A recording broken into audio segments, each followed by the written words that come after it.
Namaste, Prakash here. When it comes to quality management, there is a concept called as Kaizen or continuous improvement. This is something which is quite profound and useful even for personal and spiritual life. Let's see in a very simple way what this concept is about and how we can actually apply some of these principles in our day-to-day life and in our spiritual life as well. Kaizen, while they speak about continuous improvement, there are two parts to that system which, for a layman's understanding, is easy to grasp.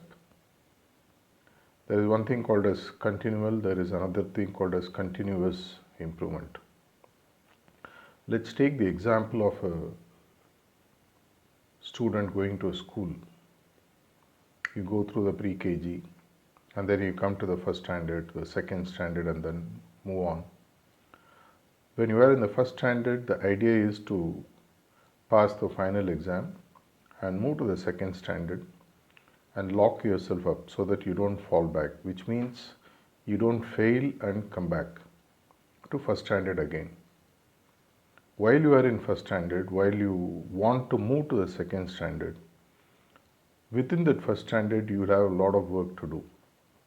You have to improve on your mathematics, you have to improve on your other subjects, English, languages, things like that.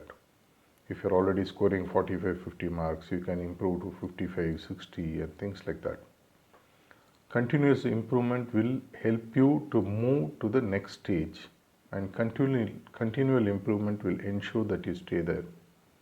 Imagine you're climbing a ladder from the first rung to the second rung. After moving, if there is a way in which falling back is arrested by putting some kind of a barricade between the first and the second rung, this will ensure that you stay in the second rung and work towards moving up to the third rung. Something similar to the spiritual life as well. As you progress from the commencement of your meditation practice and then move up the spiritual path from the first point onwards to the final culmination, at each level you have to continuously improve by intensifying your practice, following the 10 maxims to ensure that you do everything which will aid your practice and to stop doing or give up doing whatever will stop you from falling back. While in a very mundane life in a classroom, it's quite easy to know what will make you pass and what will make you fail or what will make you stagnate in the same class. It assumes different dimensions when it comes to spiritual life. What exactly works for one may not work for you. You need to find your own way to continuously improve and then ensure that you move to the next point. The characteristics that are needed for you to stay in a specific point, the practice, the love, the discipline, all the factors that are essential for you to stay and then improve are something that you need to continuously learn, master, practice, and then move to the next point. In spiritual system, it is well known that from any level you can fall down very easily by making a few mistakes, not being humble, not depending complete faith and surrender and love for the master, not being obedient, being egoistic. There are several pitfalls. So if you really want to borrow the terms of Kaizen to spiritual practice, there is a lot that you can do to ensure that you move up and stay there, move up and stay there, move up and stay there.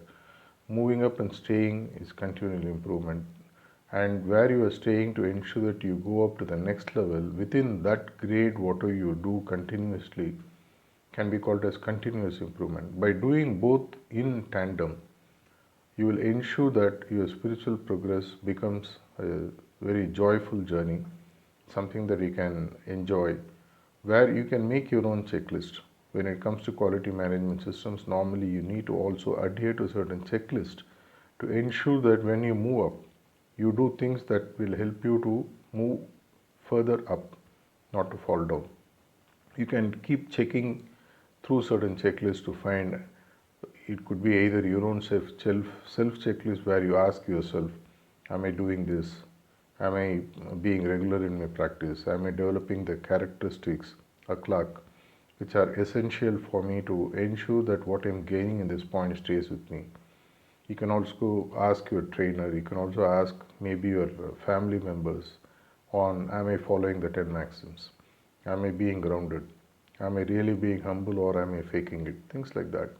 At each level, if you continue to do, you will ensure that some of the best practices of quality management system can be brought in into spiritual practice and ensure that your progress becomes speedier, faster, and stable, so that there is no curvature which sets in, which allows you to get back to the earlier position or where you started your practice from. Let's all learn from things which are around us, which keeps teaching us all the time, and see how best it can help us to strengthen and fortify our position in our spiritual practice. I wish you the very best. Thank you.